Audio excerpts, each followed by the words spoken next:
A paz do Senhor a todos. Nesse comentário bíblico, quero falar sobre a Páscoa, né? A Páscoa que é comemorada por todas as pessoas, com uma comemoração que hoje nós vemos com coelhos, ovos, de uma maneira completamente diferente do que seja realmente a Páscoa, né? Então, nós iremos fazer uma abordagem bíblica sobre o contexto dessa Páscoa. Quando nós lemos no livro de Êxodo, capítulo 12, versículo 11, diz assim: Assim, pois, o comereis, os vossos lombos cingidos, os vossos sapatos nos pés e o vosso cajado na mão, e o comereis apressadamente. Esta é a Páscoa do Senhor. Dentro desse contexto histórico, nós vemos que desde que Israel saiu do Egito por volta do ano de 1447, o povo hebreu, que posteriormente foi chamado de judeu, celebra a sua Páscoa todos os anos, na primavera. E depois que os descendentes de Abraão, Isaque e Jacó passaram um período no cativeiro, Deus decidiu então libertá-los da escravidão do Egito, suscitando assim a Moisés, designando-o para que ele fosse o líder do povo de Deus, do povo de Israel. E em obediência a esse chamado de Deus, Moisés então compareceu perante Faraó, transmitindo a mensagem de Deus, a ordem divina de que deixasse ir o povo de Israel. Mas Faraó, muitas vezes, endurecendo seu coração, não obedecendo à ordem divina, não deixava o povo ir, até que sobreveio sobre o Egito as 10 pragas. Na última e derradeira praga, a morte dos primogênitos, então foi dado a ordem para que o povo de Israel saísse do Egito, No decorrer dessas várias pragas, Faraó ele até concordava em alguns momentos, mas o seu coração endurecia e ele não permitia, voltava atrás da sua ordem, da sua palavra que tinha dito anteriormente para que o povo saísse. Então, soou então a hora da 10ª e derradeira praga, aquela em que deixaria todos os egípcios em uma situação difícil, sem nenhuma outra alternativa, senão a de lançar fora os israelitas, deixarem sair. Deus mandou um anjo destruidor através da terra do Egito para eliminar todo o primogênito, todos aqueles que estavam ali no Egito, desde o homem até o animal, como nós podemos comprovar no capítulo 12, no versículo 12 do livro de Êxodo, que diz assim: E eu passarei pela terra do Egito esta noite, e ferirei todo o primogênito na terra do Egito, desde os homens até aos animais, e sobre todos os deuses do Egito farei juízos, eu sou o Senhor. E aquele sangue vos será por sinal nas casas em que estiverdes. Vendo eu sangue, passarei por cima de vós, e não haverá entre vós praga de mortandade quando eu ferir a terra do Egito. E este dia vos será por memória, e celebrá-lo-eis por festa ao Senhor nas vossas gerações, o celebrareis por estatuto perpétuo. Então nós vemos aqui que os israelitas estavam habitando no Egito, né? E como eles escapariam então dessa destruição? Quando eles obedeceram ao Senhor, colocando o sangue, nas suas casas, assim era o sinal de que quando o anjo destruidor passasse, vendo o sangue sobre aquelas casas, ele então não destruiria, Quando o destruidor passasse por aquela terra, ele passaria por cima daquelas casas que estariam sangue, Por isso que a palavra Páscoa, que vem do hebraico Pessá, significa pular além da marca, passar por cima ou ainda poupar. Assim, pelo sangue do cordeiro morto, né, os israelitas foram protegidos da condenação à morte executada contra todos os primogênitos egípcios.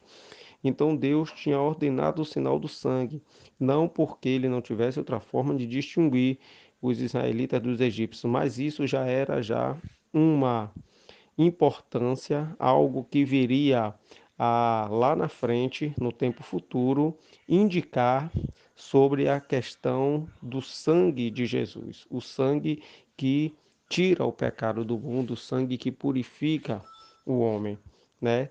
Naquela noite específica, os israelitas eles deveriam estar vestidos e preparados para viajar, e a ordem recebida era para assar o cordeiro e não fervê-lo, né? Preparar com ervas amargas e pães sem fermento, e ao anoitecer, portanto, estariam prontos para a refeição ordenada e para partir apressadamente, momento em que os egípcios iam se aproximar e rogar que deixassem o país. E tudo aconteceu conforme o Senhor dissera, né? Então nós vemos aí algo que aconteceu, né, na terra do Egito, né, e temos também que salientar que a Páscoa, né, que comemoramos hoje, não é a mesma do Antigo Testamento, né, e também nem a do Novo Testamento. A Páscoa dos cristãos, ela não é a mesma dos judeus, não tem o mesmo significado, embora se entenda que a essência da Páscoa seja a passagem ou travessia, né? Se bem que, ilustrando aqui, nós podemos fazer o seguinte, de que uma ilustra uma passagem no Mar Vermelho e a outra ilustra no coração dos homens, né? Na primeira nós podemos ver que o mar era uma barreira a ser ultrapassada, e na segunda, o estado pecaminoso da humanidade a ser transformado pelo sacrifício vicário de Jesus. Os judeus entendiam a Páscoa como uma oportunidade divina para a libertação do jugo egípcio, da construção de uma nação forte e rica em sua própria terra, livre do opressor que era o Egito. E para nós cristãos a mensagem da Páscoa, ela é prioritariamente a cruz de Cristo, o símbolo da morte que transforma, que é transformada pela ressurreição de uma nova vida, através da qual abre-se então a oportunidade de remissão dos pecados, né, para todo aquele que crê em Jesus como aquele que é a providência de Deus para todos os homens, para todos aqueles que o aceitarem e receberem como Senhor e Salvador de suas vidas. Nós observamos que esse significado cristão da Páscoa, né, a oportunidade de remissão dos pecados, não tem nada a ver com coelhos e ovos, que é muito divulgado nos dias atuais. Essa mensagem ela acaba confundindo é, o real significado, né? O significado religioso, o significado realmente importante da Páscoa. O que voga nos dias atuais é um significado comercial, né? Em que é consolidado numa festa em que o real significado é deixado em segundo plano e a parte comercial, financeira, o enriquecimento, a lucratividade é colocada em primeiro lugar. Nós vemos que os cristãos jamais devem esquecer que, assim como Deus caminhou com o povo judeu no deserto, livrando de todos os perigos, Jesus também ele caminha conosco, amparando-nos nos momentos difíceis e ajudando-nos em todas as nossas provações.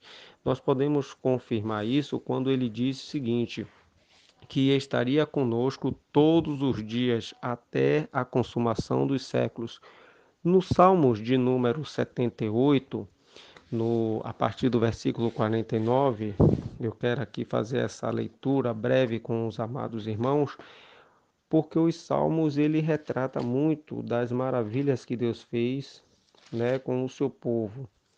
O Salmos de número 78, acompanhe comigo.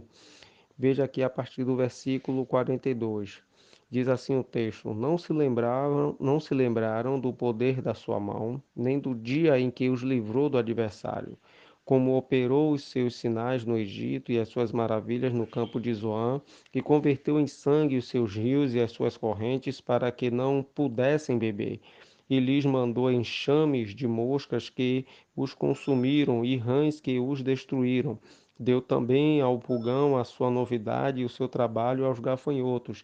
Destruiu as suas vinhas com saraivas e os seus sicômoros com pedrisco.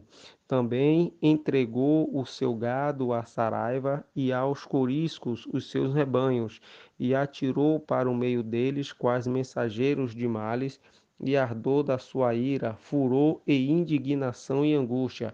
Abriu caminho à sua ira, não poupou a alma deles a morte, nem a vida deles a pestilência, e feriu todo o primogênito no Egito, primícias da sua força nas tendas de Cã, mas fez com que o seu povo saísse como ovelhas, e os guiou pelo deserto como a um rebanho, e os guiou com segurança, e não temeram, mas o mar cobriu os seus inimigos. Observe que o salmista ele retrata, né, as maravilhas de que Deus fez ao povo de Israel, né, desde a saída do Egito, quando Deus assim então ele acaba punindo os deuses do Egito e também aquela nação egípcia que foi subjugada pelo Senhor, e assim o seu povo pôde sair do Egito com segurança. Nós temos que observar também que o apóstolo Paulo, na sua epístola aos Coríntios, capítulo 5, a partir do versículo 7, ele diz assim: lançai fora o fermento velho para que sejais uma nova massa, assim como sois sem fermento. Pois Cristo, nossa Páscoa, foi sacrificado por nós. O apóstolo Paulo, ele quer dizer com isso, quer dizer que o fermento velho é a antiga vida, né, do judeu sob a lei, que era insuficiente para justificá-lo perante Deus. Um fermento velho, desgastado, que não cumpre mais o seu papel de levedar a massa, né? Então Jesus ele é o fermento novo, ele é suficiente, capaz de tornar a massa adequada para a fabricação de alimentos. E se Jesus é a nossa Páscoa, né? Nós como cristãos não é mais necessário mais do que o memorial, né? Para lembrar que ele é o verdadeiro Cordeiro, cujo sacrifício reuniu homem e Deus para todo sempre. Nós vemos que no capítulo 5, né, da primeira epístola aos Coríntios, fala sobre a ação do fermento velho e sobre a lei que o homem ele não consegue cumprir, né? O cristianismo não sobreviveria como não o conseguiu também o judaísmo.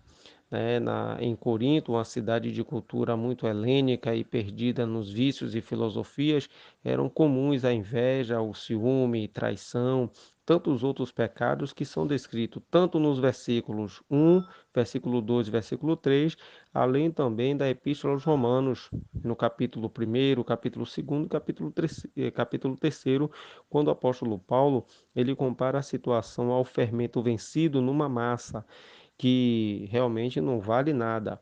Então ele condenou essa jactância daqueles cristãos que se vangloriavam de uma realidade religiosa em relação aos que ainda não conheciam a Cristo.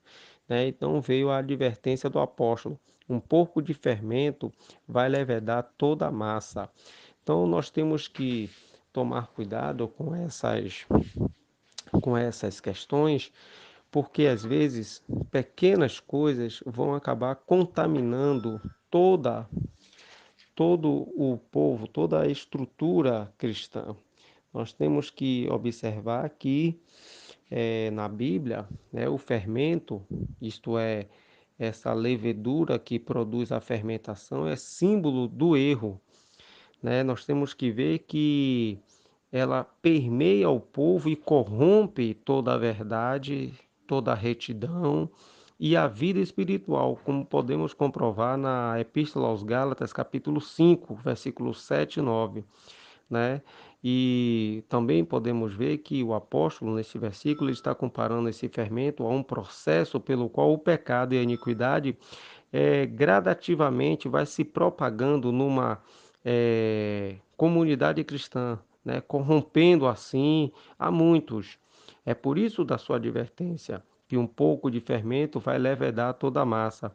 E qualquer igreja que não tomar as medidas severas contra a imoralidade, contra o pecado entre os seus membros, vai descobrir que a influência maligna desse mal vai se alastrar de tal maneira pela congregação que vai acabar contaminando a muitos, ou se não a todos, né? E o pecado deve ser rigorosamente removido. De outra forma, no decurso do tempo, a totalidade da comunidade cristã, então, ela iria se corromper. É por isso que o Espírito Santo tem que ter total lugar no meio de nós, né? Tem que ter a primazia no meio de nós. A igreja cristã, ela andava no temor do Senhor e na comunhão do Espírito Santo, visto que nos dias atuais muitas igrejas estão desprezando a direção do Espírito Santo e andando sobre os seus próprios passos. Por isso que muitas já caíram, já se esfriaram e estão distantes do Senhor. Por isso que nós devemos entender que em Êxodo capítulo 12, quando é instituída a Páscoa, no versículo 8 do capítulo 12 está escrito assim: E naquela mesma noite comerão a carne assada no fogo, com pães asmos, com ervas amargosas a comerão.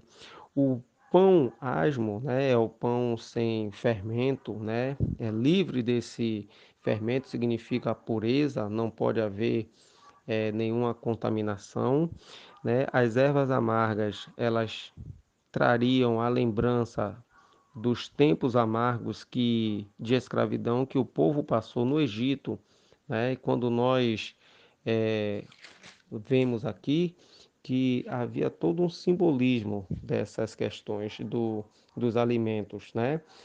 A partir daquele momento da história, o povo de Deus iria celebrar a Páscoa toda a primavera, obedecendo todas as instruções divinas daquela celebração, ou seja, seria um estatuto perpétuo.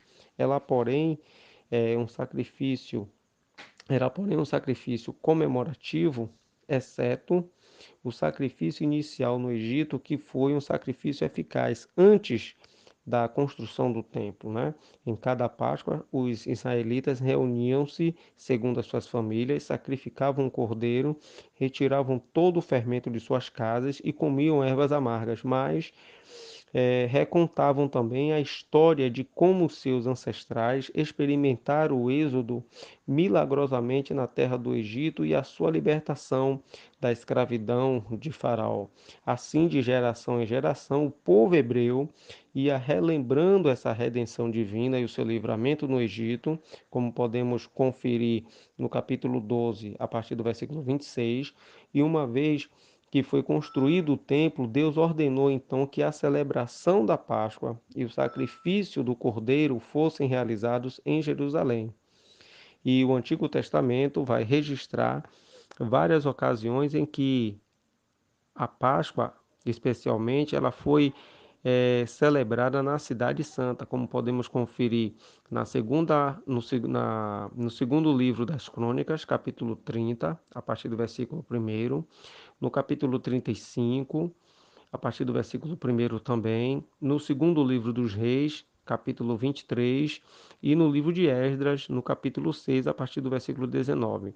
Nos tempos do Novo Testamento, os judeus então já observavam a Páscoa da mesma maneira, e o único incidente na vida de Jesus como menino, né, que as escrituras registram então, foi quando seus pais o levaram a Jerusalém aos 12 anos de idade para a celebração da Páscoa.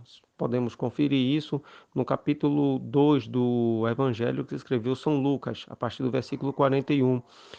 Posteriormente, Jesus ia cada ano a Jerusalém para participar dessa Páscoa, como podemos ver no Evangelho de São João, capítulo 2, versículo 13. A última ceia de que Jesus participou com seus discípulos em Jerusalém, pouco antes da cruz, foi uma refeição da Páscoa que ele realizou e logo depois Jesus instituiu uma ceia em seu memorial sobre o seu sacrifício.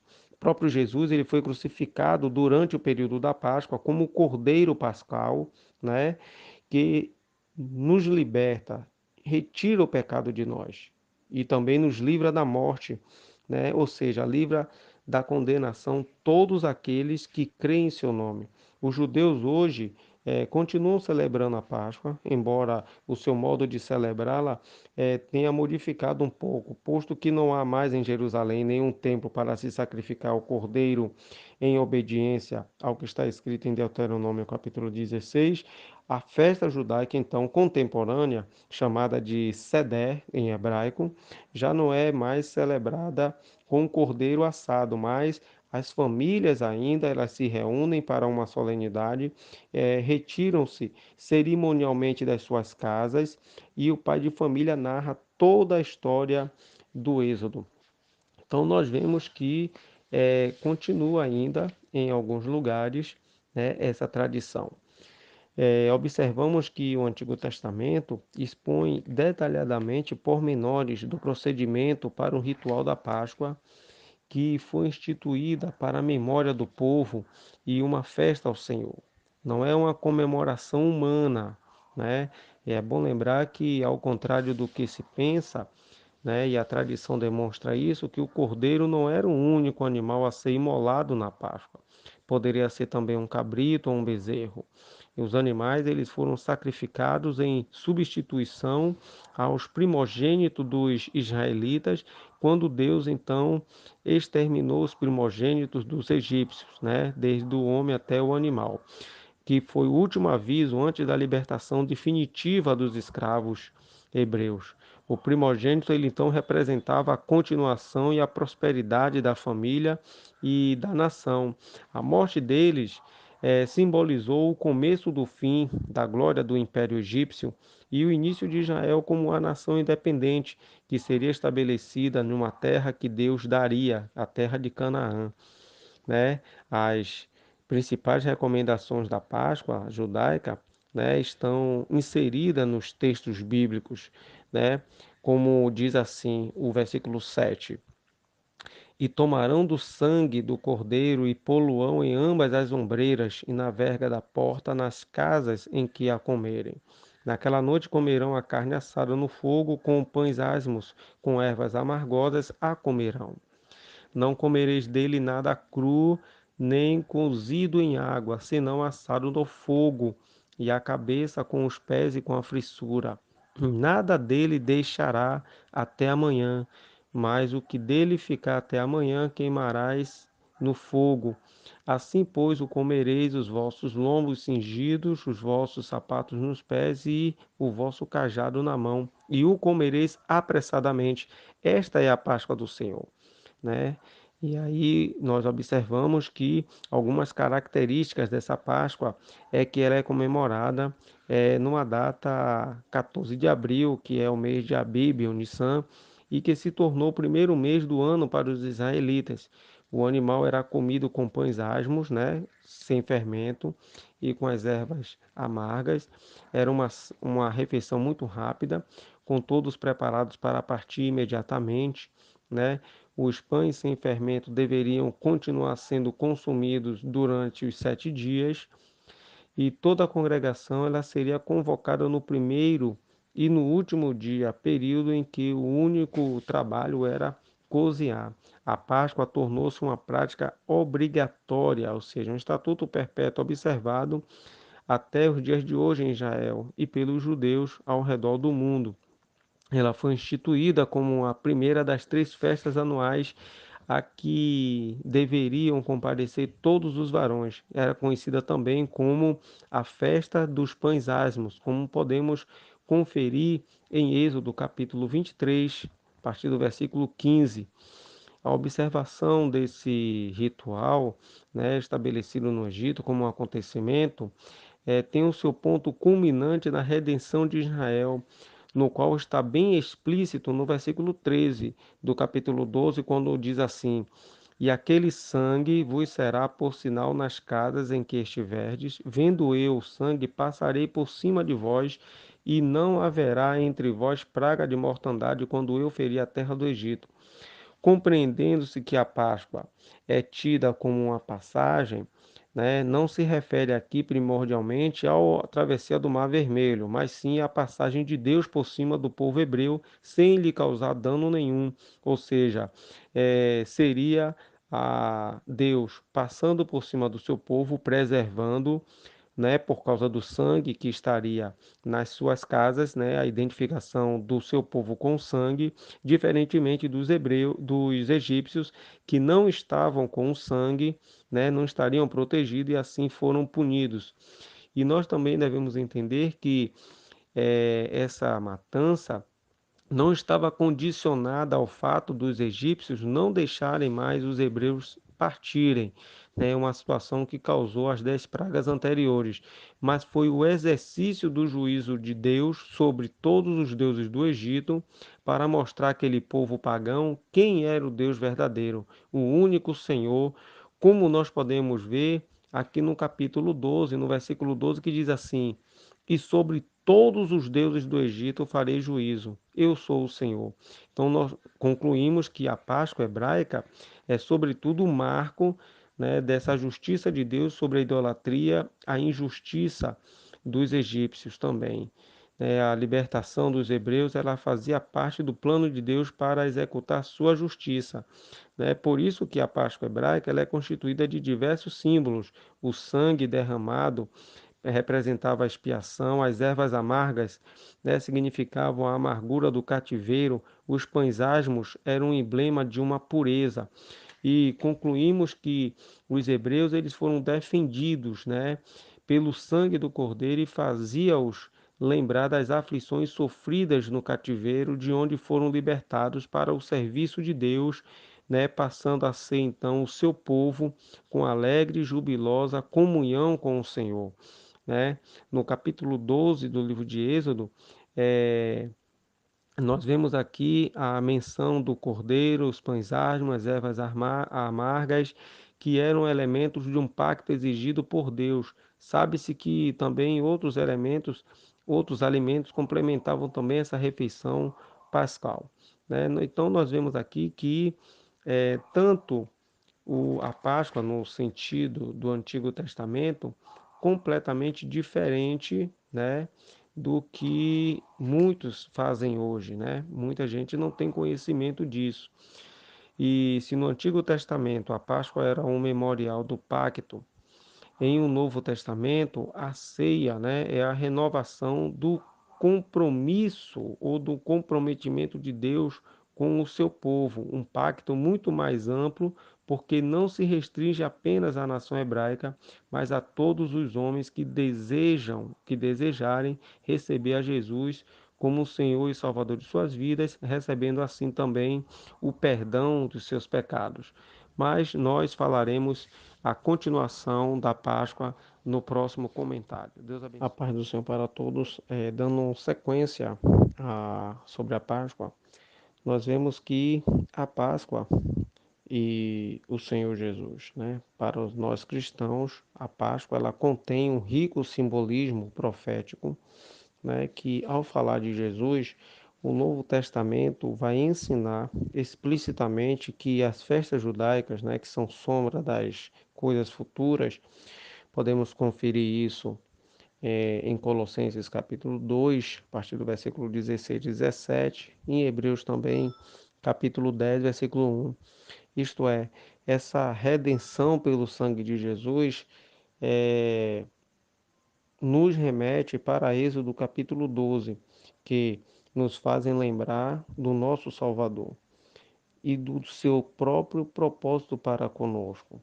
Primeiro que o âmago do evento da Páscoa era a graça salvadora de Deus, né? Deus tirou os israelitas do Egito, não porque eles eram um povo merecedor, mas porque ele os amou e porque ele era fiel ao seu conserto, como está descrito em Deuteronômio, capítulo 7, a partir do versículo 7 a 10, que semelhantemente a salvação que recebemos de Jesus, né, vem através da maravilhosa graça de Deus, né? É por isso que na Epístola aos Efésios, capítulo 2, a partir do versículo 8 a 10, está descrito sobre isso, e também na Epístola a Tito, capítulo 3, versículos 4 e 5. O propósito do sangue aplicado nas vergas das portas era salvar da morte o filho primogênito de cada família. E esse fato vai prenunciar o derramamento do sangue de Jesus na cruz do Calvário, a fim de nos salvar da morte e da ira de Deus contra o pecado. O cordeiro pascal era um sacrifício a servir de substituto do primogênito, né? Isto prenuncia também a morte de Jesus em substituição à morte da pessoa, né? O apóstolo Paulo ele vai expressar claramente quando chama Jesus de o nosso Cordeiro da Páscoa, que foi sacrificado por nós, né? Então, o castigo que nos traz a paz estava sobre Jesus, como o profeta Isaías bem retratou no seu livro, no capítulo 53. O cordeiro macho, né, separado para a morte, ele tinha de ser sem mácula, ou seja, perfeito, e esse fato está prefigurando a impecabilidade de Jesus, né, que foi o homem perfeito aqui na terra, como está descrito em João capítulo 8, versículo 46, e também podemos comprovar na Epístola aos Hebreus, capítulo 4, versículo 15. Alimentar-se do cordeiro estava representando então a identificação da comunidade israelita com a morte do cordeiro, né? Morte esta que os salvou de uma morte física, mas, assim como no caso da Páscoa, somente o sacrifício inicial, a morte de Jesus na cruz, que foi um sacrifício eficaz, nós realizamos então essa continuação, que é a ceia do Senhor, como um memorial em memória de Jesus, aquilo que ele fez por nós. A aspersão do sangue nas vergas das portas era efetuada primeiro com a fé obediente, né? Essa obediência pela fé resultou então em uma redenção mediante o sangue, e a salvação mediante o sangue de Cristo se obtém somente através da obediência da fé, como podemos comprovar na Epístola aos Romanos, capítulo 1, versículo 5, e também no capítulo 16, versículo 26. O verdadeiro o cordeiro da Páscoa, né, devia ser comido juntamente com os pães asmos, uma vez que na Bíblia o fermento normalmente vai simbolizar o pecado e a corrupção. Então nós podemos ver que esses pães, eles representavam então a separação entre os israelitas redimidos e o Egito, ou seja, o mundo e o pecado. E semelhantemente, o povo redimido por Deus é chamado para separar-se do mundo pecaminoso e dedicar-se exclusivamente a Deus e levar uma vida agradável ao Senhor. Por isso que na epístola a Tiago, capítulo 4, no versículo 4 está escrito que aquele que constitui-se amigo do mundo constitui-se em inimigo de Deus. E nós podemos entender que se no Antigo Testamento a Páscoa significava o resgate de um povo escravo, né? No Novo Testamento, nós entendemos então que é o resgate da nossa existência, ou seja, da existência humana, nos livrando da força do pecado, da escravidão do pecado.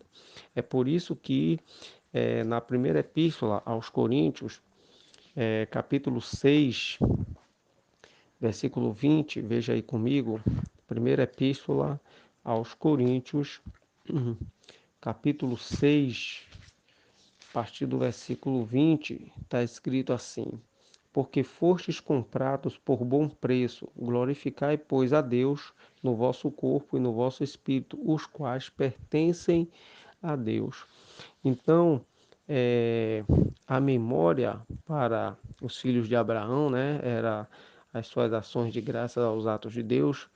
E para nós cristãos, a Páscoa lembra os atos de Jesus para a salvação da humanidade. Seu sangue derramado vai traçar um rastro de justiça, né, para um futuro, né, sinalizando o seguinte, que Deus estaria conosco, né, fundamentado nessa nova aliança, experimentada na comunhão do corpo e do sangue de Jesus. Por isso que Jesus, ele vai falar que quem não come da sua carne e não bebe do seu sangue não tem parte com ele, não tem vida em si mesmo, né? E nós podemos então concluir que em qual sentido os cristãos participam então da aliança com Deus ao repartirem, ao participarem da ceia do Senhor que foi instituída durante a Páscoa.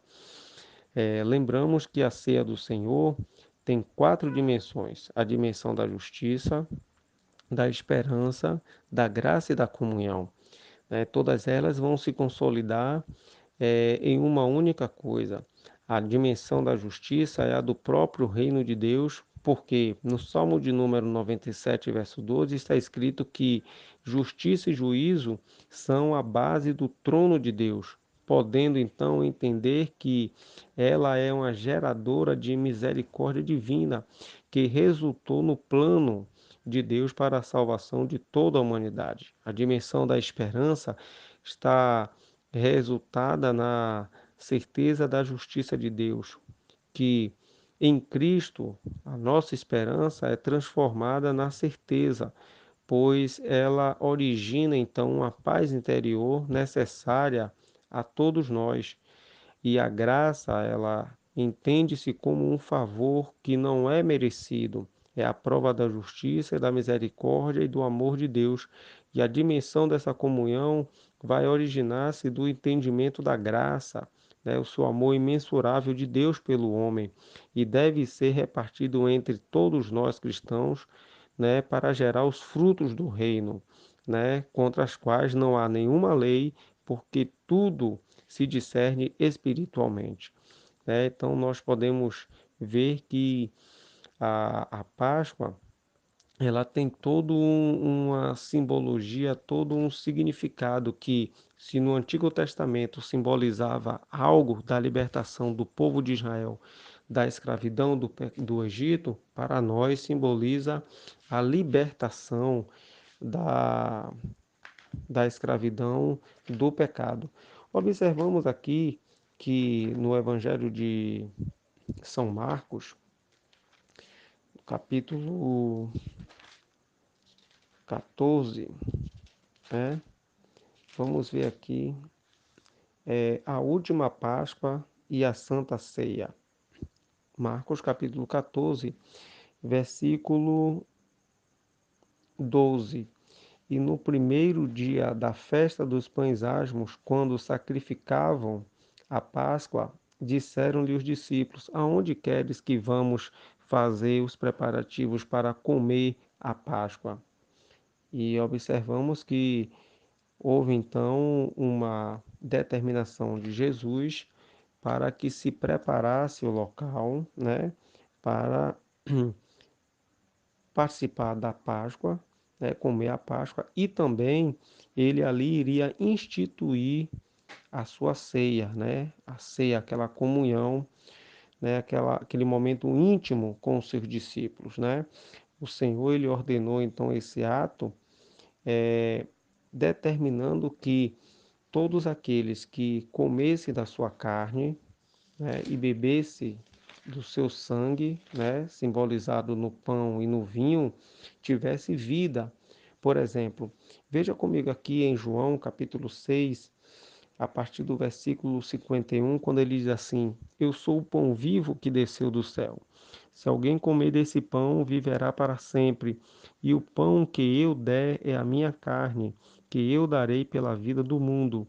Disputavam, pois, os judeus entre si, dizendo: Como pode nos dar este carne a comer? Jesus, pois, lhes disse: na verdade vos digo que se não comerdes a carne do Filho do Homem, e não beberdes o seu sangue, não tereis vida em vós mesmos. essa expressão de Jesus vai revelar que recebemos uma vida espiritual quando nós cremos nele. E quando nós temos parte nele e nos benefícios redentores da sua morte na cruz, né? Então está destacado aqui o seguinte: a verdade é que continuamos a ter vida espiritual à medida que nós permanecemos em Cristo, né? E também na sua palavra. Basta que nós vejamos o seguinte, que quando nos alimentamos dele, nós estamos vivos. Veja comigo aqui no versículo 56 e 57. Diz assim: Quem come a minha carne e bebe o meu sangue, permanece em mim e eu nele.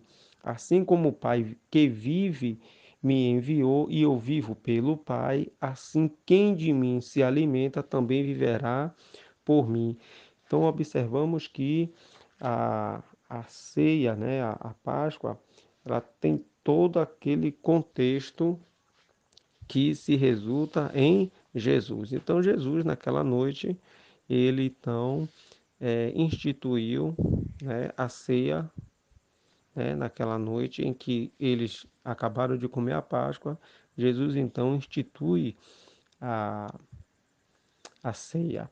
A Páscoa cristã, como nós vemos nos dias de hoje, sofreu muitas influências de um antigo paganismo que acabou emprestando muita simbologia, né, e que foi divorciada do real significado original, tanto daquilo que se praticava no Antigo Testamento, como também da mensagem do Senhor Jesus ao morrer e ressuscitar como cordeiro que foi sacrificado em favor do mundo, né? Quero aqui fazer uma observação sobre por que coelho da Páscoa e ovo da Páscoa. Primeiro que tradicionalmente eles são feitos de chocolate, né? E embora em alguns países sejam de galinha ou de pata ou de avestruz, os ovos estão intimamente ligados às comemorações pascualinas, porque esotericamente vão representar o início de uma nova vida. Em regiões como a China, o Japão e alguns outros países asiáticos, o ovo está ligado à simbologia do dragão, que, na visão do paganismo, tipifica o renascimento da vida ou o despertar de um novo ser. Considerando-se que na cultura chinesa o dragão era tido como portador da boa sorte, afastando os maus espíritos, então esse renascimento era visto como uma vitória da vida, quando o novo ser rompia uma casca, né, a casca do ovo para saudar o mundo. Então tudo se concentrava no ato de romper a casca, né? E a única maneira de se contemplar a vida, já que a casca não, se a casca não fosse quebrada, era a morte certa. Então nós vemos que muitas civilizações que tinham o ovo como símbolo da vida entenderam que a Páscoa cristã era a festa da ressurreição de Jesus. E ao emergir para uma nova vida, ele teria rompido com essa casca da morte e desabrochado para uma nova existência fora da vida terrena pela eternidade. Observe que muitas civilizações, dentro de seus conhecimentos, acabaram deturpando um pouco o sentido escriturístico da palavra de Deus em relação a Jesus, né? E aí tentam fazer algumas adaptações. Nós vemos aqui que em alguns países asiáticos tem muito uma simbologia do dragão, e o dragão nos remete a quem? Ao livro de Apocalipse, capítulo 12, a partir do versículo 9, que retrata aqui o grande dragão, né? A antiga serpente, que é Satanás, como nós podemos ver em Gênesis capítulo 3.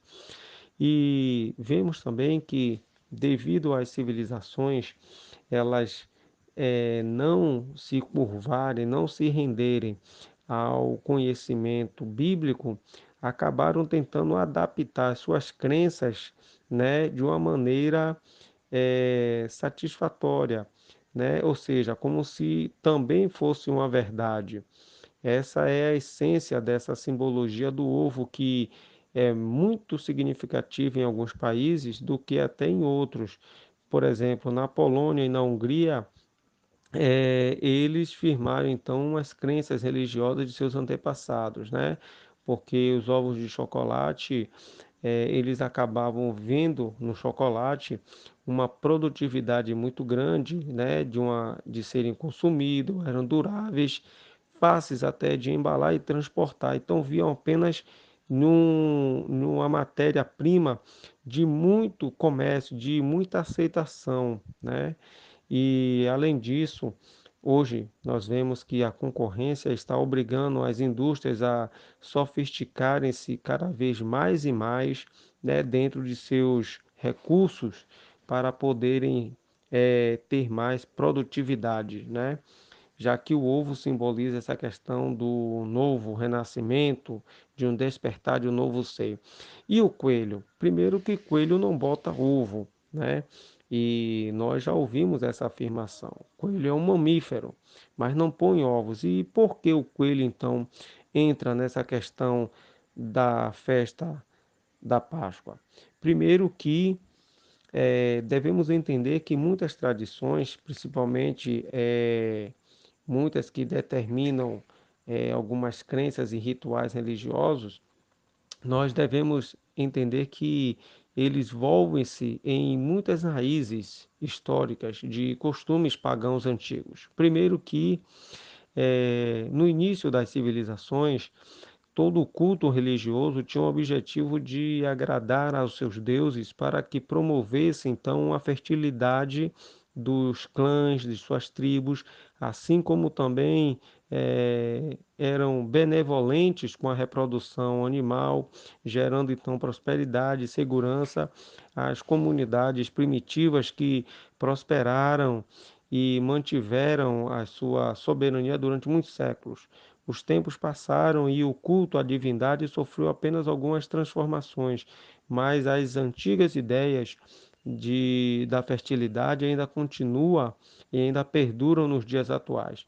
Primeiro que nós temos que ver que em segundo a Epístola aos Romanos, capítulo 1, né, a partir do versículo 20 em diante, nós vemos que as civilizações procuraram viver dentro de suas leis civis, morais, religiosas, né? E estabeleceram-se várias maneiras de viver aqui na Terra, tentando viver independente de Deus, né? Então eles procuraram agradar a deuses que na verdade são demônios. E por que isso? Por que esse engano?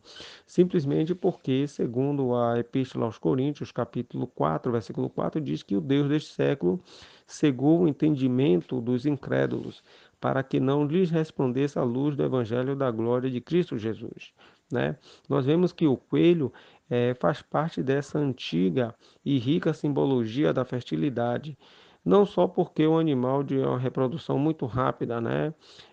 Além de ter um dos menores períodos de gestação entre os mamíferos, é também porque ele se adapta a mais diversas condições climáticas com muita facilidade. Tem um índice de mortalidade muito baixo e se reproduz rapidamente, né? Então, dentro dessas questões, né, nós ficamos assim, o que tem a ver os coelhos com a ressurreição de Cristo, com a Páscoa? O que tem a ver isso? Primeiro que havia um pensamento antigo, né, que por serem muitos prolíferos, né, por se reproduzirem rapidamente e em grande quantidade, esses animais eles ganharam então um status de amuletos da sorte e de prosperidade. Por isso que nós vemos muitas pessoas com amuletos, assim, o pé de coelho, né, pendurado nos chaveiros, em seus pescoços, em casas. É um exemplo dessa crença, né? Nós vemos que a Páscoa hebraica ela comemorava a passagem ou a travessia do Mar Vermelho para um futuro próspero, né? Como nação organizada e livre. A visão hebraica da prosperidade resumia-se na fecundidade das tribos e no aumento dos seus rebanhos de diversas espécies de animais. O nascimento de um novo bebê ou de um filhote de animal era sempre saudado com muita alegria e muita festa. E essa ideia persistiu até o advento de Jesus, que com a sua morte e sua ressurreição proporciona aos homens a oportunidade de uma vida nova e renovada existência espiritual. A volta de Jesus do túmulo sombrio tornou-se a doutrina central do cristianismo, porque só alguém que vence a morte pode dar vida a outras pessoas, né?